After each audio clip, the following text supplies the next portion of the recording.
Welcome to ज्ञान के world. नमस्कार दोस्तों, आपने हाल ही में यूरोपीय स्पेस एजेंसी द्वारा लॉन्च किया गया जूस मिशन के बारे में ज़रूर सुना होगा।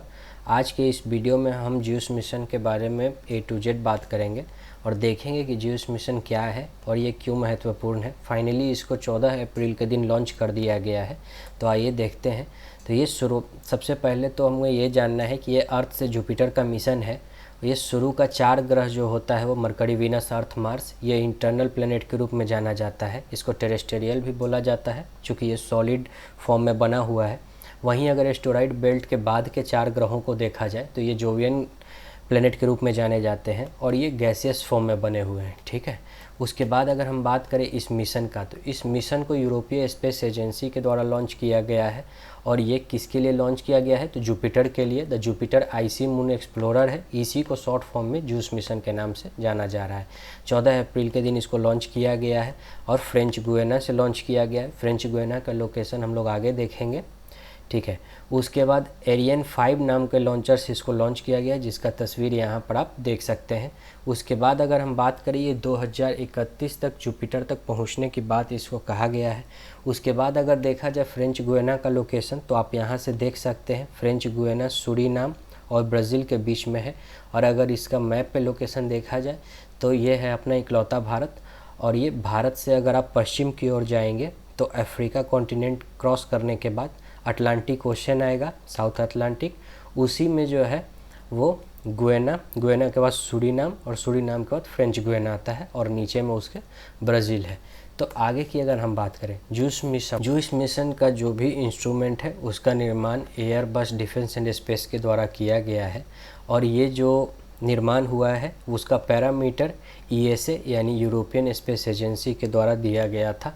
और अगर आगे की बात करें तो चूँकि ये मिशन जुपिटर से जुड़ा हुआ है तो जुपिटर के बारे में भी कुछ जानकारी होना ज़रूरी है। तो सबसे पहले अब हम देखेंगे, जुपिटर को एस्ट्रोनॉमर्स के द्वारा मिनी सोलर सिस्टम का भी संज्ञा दिया जाता है, चूँकि ये अपने आप में एक सोलर सिस्टम है। उसके बाद अगर हम बात करें तो जुपिटर को गैस जायंट प्लैनेट के नाम से भी जाना जाता है। अगर कहीं जुपिटर ना लिखा हुआ हो तो वहाँ गैस जायंट प्लैनेट लिखा होगा, तो उस जुपिटर को गैस जायंट प्लैनेट के नाम से भी जाना जाता है।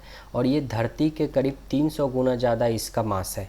धरती से 300 गुना ज़्यादा इसका मास है, लेकिन ये कम डेंस होता है। ठीक है, उसके बाद अगर हम बात करें, जुपिटर फास्टेस्ट स्पिनिंग प्लैनेट के रूप में जाना जाता है। इसका घूर्णन गति सबसे ज़्यादा होता है पूरे सोलर सिस्टम में। और जुपिटर के पास भी जो होता है वो अपना रिंग सिस्टम है। तो ये सबसे अलग चीज़ है, क्योंकि जनरली हम लोग सैटर्न के बारे में जानते हैं जिसके पास रिंग है, लेकिन दरअसल जुपिटर, सैटर्न और यूरेनस तीनों के पास ही अपना रिंग सिस्टम होता है। उसके बाद अब जुपिटर की बात करें तो वर्तमान एक रिपोर्ट के अनुसार 23 फरवरी 2023 तक जुपिटर के पास 95 मून होने की बात कही गई है, जिसमें 4 इसके पास जो है सबसे मेजर मून है, जिसके बारे में अभी हम बात करेंगे। चारों मेजर मून को गैलीलियन मून के नाम से जाना जाता है। इसको गैलीलियन नाम से इसलिए जाना जाता है क्योंकि इसका खोज गैलीलियो के द्वारा ही किया गया था। और ये चारों मून का जो नाम है वो डिस्टेंस के ऑर्डर में लिखा गया है, जिसका नाम है आयो, यूरोपा, गैनीमेड और कैलिस्टो। इसके बाद की अगर हम बात करें तो ये जो जुपिटर के लिए जो मिशन भेजा गया है, इससे 2 मिशन और पहले भी नासा के द्वारा भेजा गया है। उसमें से एक का नाम है गैलीलियो प्रोब, जो कि 1995 से 2003 तक कार्य किया। उसके बाद एक जो है जूनो, जो अभी भी जुपिटर के चारों ओर चक्कर लगा रहा है, और ये जो है सो 2016 में इसको भेजा गया था। और अगर हम बात करें तो जूस मिशन से भी पहले एक और नासा का ही मिशन है जिसको यूरोपा क्लिपर के नाम से जाना जा रहा है, और इसको फाइनली अक्टूबर में इसी वर्ष लॉन्च किया जाएगा। और जूस मिशन से पहले ही ये जो है सो यूरोपा क्लिपर जुपिटर के पास पहुंचेगा 2030 में ही।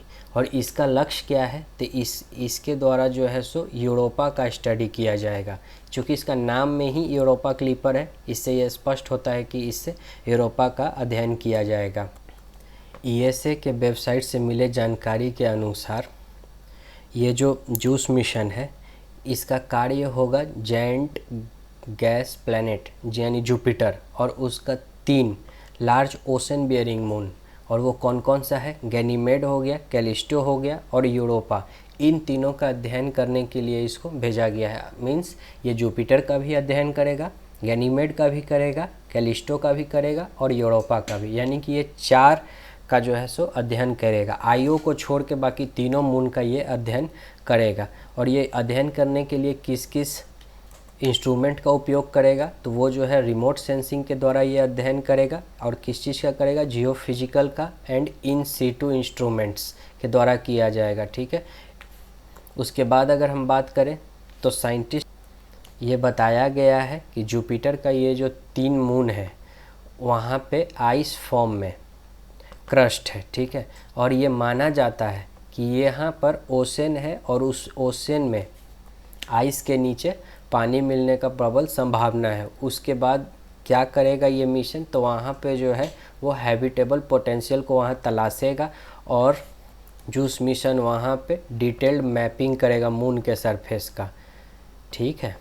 मून सरफेस का ये डिटेल मैपिंग करेगा। वैसे तो ये जूस मिशन जुपिटर के तीनों मून का अध्ययन करेगा। कौन कौन सा तीनों मून? गैनीमेड, यूरोपा और कैलिस्टो। लेकिन उसमें से इसका फोकस जो होगा वो मेनली किस पे होगा? वो गैनीमेड पे होगा।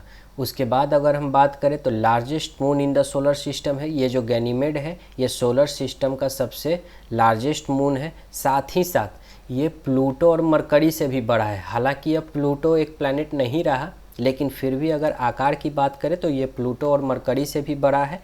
और ये एक लौता ऐसा मून है जिसका खुद का मैग्नेटिक फील्ड है। ठीक है। तो ये जूस मिशन का काम क्या है? तो इसके पास 10 सोफिस्टिकेटेड इंस्ट्रूमेंट के साथ इसको भेजा गया है। और इसका काम है कि गनीमेड के रोटेशन को स्टडी करना, उसके ग्रेविटी को स्टडी करना, उसके शेप को ये स्टडी करेगा और साथ ही साथ इंटरनल स्ट्रक्चर को भी देखेगा। मैग्नेटिक फील्ड और उसके कंपोजिशन पर ये रिपोर्ट भेजेगा। उसके बाद इसका काम होगा ये आईसी क्रस्ट जो है उसको 9 मीटर डेप्थ तक ये पेनिट्रेट करने का भी प्रयास करेगा। ठीक है। उसके बाद अगर हम बात करें तो इसका एक और प्राइमरी गोल क्या है इस मिशन का? तो सबसे पहला जो इसका प्राइमरी गोल है वो जुपिटर का पिक्चर लेना और जो है सो कि ये समझना कि उसका ओरिजिन कहाँ है, हिस्ट्री क्या है और इवेल्यूएशन जुपिटर का क्या हुआ है।